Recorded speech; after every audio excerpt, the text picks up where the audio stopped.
Chapter 1. Young Davy. Davy Crockett was born on August 17th, 1787, in Greene County, Tennessee. In 1787, America was a new nation. Most of the territory was a wilderness. Davy Crockett was born in the wilderness. His father, John Crockett, was an Irish immigrant. He fought in the American Revolution. He was a very courageous man. Davy had a difficult childhood. His family was poor. When he was 12 years old, his father said, "Davy, our family doesn't have any money. You must go to work as a cattle herder." "All right, Father," said Davy. "I'm happy to help the family." Davy traveled 400 miles on foot. He took cattle from Tennessee to other places. When he finished his work, he was far from home. He was lost. Davy walked 400 miles. When he returned home, he was very tired. Davy gave his father the money he made. His father was happy and said, "Thank you, Davy. Now we have some money for the winter months." "I can do it again to help the family," Davy answered. The years passed. Davy went to school when he had time. He spent most of his time hunting in the forest. He was the best shooter and hunter in Tennessee. He entered many shooting competitions and won them all. He called his rifle Old Betsy. For years, Davy hunted bears and other wild animals. He was a trapper. Once he hunted 100 bears in 6 months. It was dangerous to hunt bears, but Davy was very courageous and strong. He knew the forest well. The Indians were his good friends. He ran fast and was a strong fighter. He fought with the wildcats of the mountains. Some people said that one day Davy saw a raccoon in a tree. He wanted to shoot it, but the raccoon saw him and said, "Wait a minute. Are you Davy Crockett?" Davy answered. "Yes, I am." The raccoon answered, "Then don't shoot. I'll come down from the tree." And the raccoon came down from the tree. Chapter 2. The Creek Wars. Everyone liked Davy Crockett. He was always happy, with a big smile. He was honest and always helped others. Davy was a tall man. He wore a coonskin cap, buckskin trousers, and a buckskin jacket. He always carried his long rifle, Old Betsy. In 1806, Davy married Polly Finley. She was a school teacher. They had 2 sons and a daughter, John, Joseph, and Judith. After a few years, the Crockett family moved into the Tennessee Hills. The Tennessee Hills were near hostile Indian country. In 1812, the war between the United States and Britain began. The Mohawk and Creek Indians fought with the British against the Americans. The American General Andrew Jackson organized a small army. He wanted to fight the Creek Indians and the British. Davy fought with this army. He was a scout because he knew the territory well. His work as a scout was very important. Davy traveled across Tennessee, the Mississippi Territory, Florida, and Louisiana with General Jackson's army. The Battle of New Orleans was a big victory for General Jackson and the Americans. The war ended in 1814. The British lost the war. The Indians lost their territories and went away. New American families settled in the Tennessee hills. At the end of the war, Davy returned home to his family. Unfortunately, his wife, Polly, died. Life was again difficult for Davy. He worked as a trapper and took care of his 3 children. After some time, Davy met Meg Mackinac. Meg's father was an American trapper. Her mother was a Cherokee Indian. Davy fell in love and married her. They had twins. Davy named the twins George and Washington in honor of America's first president. There were now 5 children in the Crockett family.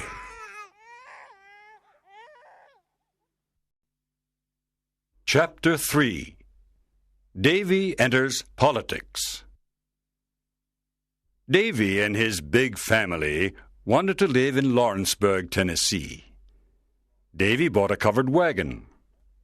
He and his family put all of their things inside the wagon: chairs, tables, beds, clothing, and many other things.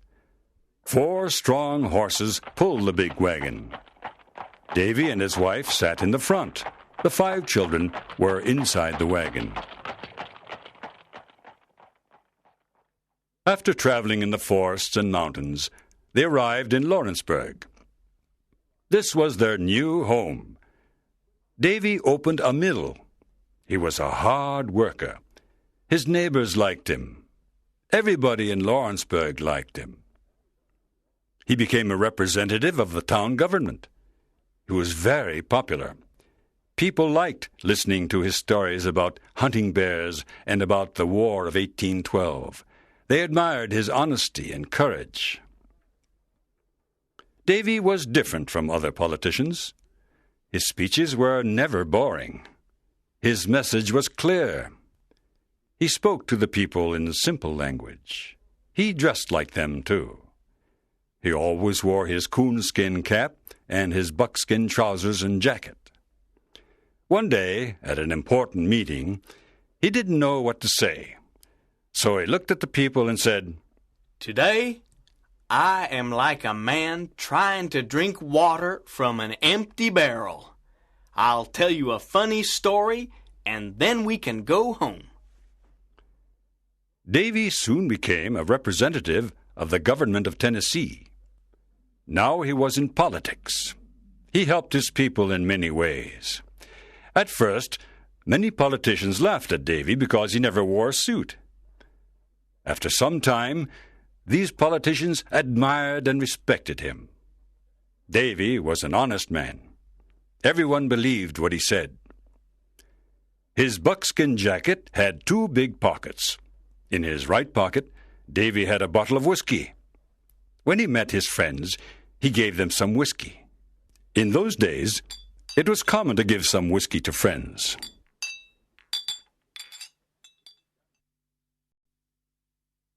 Chapter 4. Congressman Crockett. Davy often went to Nashville, the capital of Tennessee. In Nashville, he worked for the Tennessee government. One day, while Davy was working for the Tennessee government, a big flood destroyed his mill. This was terrible. He was very unhappy because he'd lost a lot of money. When he returned to Lawrenceburg, he started a new type of work. This time, he made barrels. He sold these barrels in New Orleans, Louisiana. New Orleans was about 400 miles away. To go to New Orleans, he traveled on the Mississippi River. He had a big boat to carry the barrels. It was difficult to travel on the Mississippi River. There were many dangers. One day, his boat had a bad accident. It began to sink.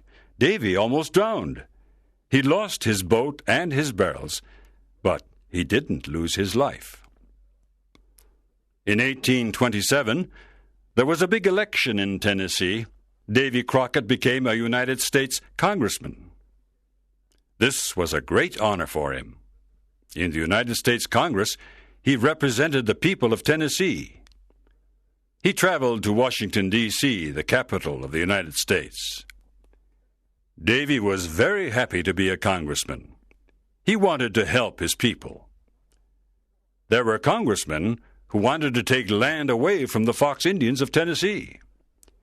Davy protected these Indians. He fought against dishonest congressmen. The Fox Indians cannot live without their land, Davy shouted. I must defend all the American people of Tennessee, the whites and the Indians. After months of hard work, Davy was not able to help the Fox Indians. The U.S. Congress made a law that took away land from the Indians. Davy was very angry. He hated injustice. In 1835, he left the U.S. Congress. Chapter 5. Texas. In 1835, the Crockett family left Tennessee. They put all their things in a big covered wagon, and they traveled for many days. They finally arrived in Texas. At that time, Texas belonged to Mexico. At first, the Mexican government was happy with the American settlers. They cultivated the land. Many settlers went to Texas because land was very cheap. With a little money, a settler bought a lot of land. More and more Americans went to Texas. There were about 20,000 American settlers in eastern Texas. There were only 5,000 Mexicans. The Mexican government did not like this. There were too many Americans. Mexico decided to close its borders. The American settlers were very angry. In 1834, the Mexican general Santa Anna became the dictator of Mexico. He was a cruel man. He sent his soldiers to the Mexican border. He did not want the American settlers to enter Mexico. By 1834, there were more than 30,000 Americans living in Texas. They wanted Texas to be an independent American state. They did not want to live under a cruel Mexican dictator. Davy and his family now lived in Texas. They were happy in their new home. They wanted the independence of Texas, too. One day, Davy heard that the Mexicans wanted to attack Fort Alamo. The Alamo was a Spanish church and fort near San Antonio in western Texas. There were Texans and American soldiers at Fort Alamo. There were also women and children at the fort. War was in the air. Davy knew he must fight for the independence of Texas. Chapter 6. Fort Alamo. Davy asked other American settlers to go to the Alamo with him.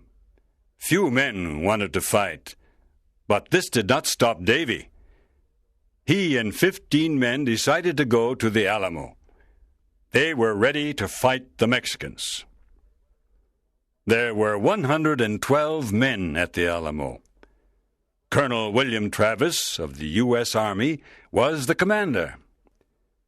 William Travis was a young colonel. He was only 27 years old. He was a lawyer. He entered the U.S. Army to fight for the independence of Texas. One day, Colonel Jim Bowie and 30 men arrived at the fort. Jim Bowie was a tall, strong man. He was a hunter and trapper. Good evening, Colonel Travis, said Colonel Bowie. I have a message for you from General Sam Houston. Here is the letter. Colonel Travis opened it. He read it aloud. You must destroy the Alamo and come with my army. General Santa Anna will attack the Alamo soon. General Sam Houston. What? Said Colonel Travis. I don't want to destroy the Alamo. I want to defend it. Colonel Bowie said, "We cannot defend the Alamo. We must have more men." In February 1836, Davy Crockett and his men arrived at the fort. Colonel Travis was happy to see them. He asked Davy and his men to defend the Alamo. "We don't have many men," said Colonel Travis. "We must ask for more soldiers. I am sending a messenger to General Fannin. He can send us more soldiers." Davy said, My men and I want to defend the Alamo. We are hunters and trappers. Our long rifles can shoot at a great distance. Davy Crockett and Jim Bowie became good friends. Together they repaired the walls of the fort. They cleaned the rifles and the cannons. They were ready for the battle. Chapter 7. The Red Flag. One morning a messenger arrived. I have a message from General Fannin. He is very sorry. He cannot send any soldiers. You must leave the Alamo now. General Santa Anna is near. You are all in danger. "We don't want to leave the Alamo," said Jim Bowie. "We want to fight for the independence of Texas." "How many soldiers has General Santa Anna got?" He's got about 4,000 soldiers, said the messenger. Colonel Bowie looked at Colonel Travis. "We must speak to our men," said Colonel Travis. "Yes," said Bowie. "We must speak to them." Colonel Travis called his 187 men. He said sadly, "General Santa Anna is coming to attack us. He has about 4,000 soldiers and lots of ammunition. We have only 187 men and little ammunition. We have little food and water. Remember, there are women and children in the fort." Then he marked a line on the ground with his sword. "Those who want to fight for the independence of Texas, cross this line. The others can leave the fort and go home." There was a very long silence. Davy thought about his wife and his 5 children. Then he thought about the independence of Texas and the American settlers. He thought about a new American state, Texas. All the men crossed the line. These men wanted to defend the Alamo. These men wanted an independent Texas. On February 23, 1836, General Santa Anna and his army arrived. He sent a messenger to the Alamo. He wanted the people in the Alamo to leave. The men in the Alamo answered with a cannon shot. They did not want to leave. They did not want to return to the United States. General Santa Anna was furious. He showed a red flag. The red flag meant no prisoners. He wanted to kill everyone in the fort. On February 24, 1836, General Santa Anna's army attacked the Alamo. The Mexicans had an enormous cannon. It shot a cannonball that damaged a wall of the fort. Davy said, We must destroy that cannon. It can destroy the walls of our fort. That night, Davy and Jim Bowie left the fort. They went to the Mexican camp. Everyone in the camp was sleeping. Davy and Jim silently passed behind the 2 Mexican guards. They put mud and stones in the enormous cannon. Then they returned to the Alamo. The next morning, the Mexican army used the cannon. It exploded. The Mexicans were very surprised. Their enormous cannon was destroyed. The men in the Alamo killed many Mexican soldiers. The Mexican army attacked many times during the day, but the Texans and the American army defended the Alamo. Chapter 8. The Massacre. The days passed. The battle continued. There was little food and ammunition. The men in the Alamo fought courageously. Nothing stopped them. After 12 days of fighting, General Santa Anna sent all of his army to attack the fort. On March 6th at 5 a.m., the Mexican bugles played the Duguello. The Duguello was a war song. It meant death for everyone. Women and children at the fort were tired and afraid. The situation was desperate. The men at the Alamo heard the Duguello. They understood the message. General Santa Anna's army attacked the fort from all sides. It was a terrible battle. Everyone was shooting. Cannonballs were flying. A lot of men were injured. Some men were killed. Davy and the other men defended the fort. They sent back the Mexicans twice. The third time, the Mexicans entered the fort. They killed many people, men, women, and children. It was a massacre. Jim Bowie was a great fighter. He was a strong man, and he was never afraid. He fought with his famous Bowie knife. He killed many Mexican soldiers. At the end of the day, 3 Mexican soldiers killed Jim Bowie. Davy and the other men fought until the end. They killed many enemy soldiers. It was a desperate battle. 4 Mexican soldiers killed Davy with a long knife. The tall, courageous trapper fell to the ground. Only 2 women and 2 children were alive after the massacre, but General Santa Anna did not kill them. These women and children returned home. The Mexicans burnt the bodies of the dead people. It was a big victory for General Santa Anna. He lost 1,544 men at the Alamo. On April 21st, 1836, General Sam Houston and his army attacked General Santa Anna. General Houston made General Santa Anna prisoner. Santa Anna then signed a treaty. This treaty said that Texas was independent. Everyone remembered Davy Crockett, Jim Bowie, Colonel Travis, and the other men. They died for the independence of Texas. Texas became a state of the United States in 1845.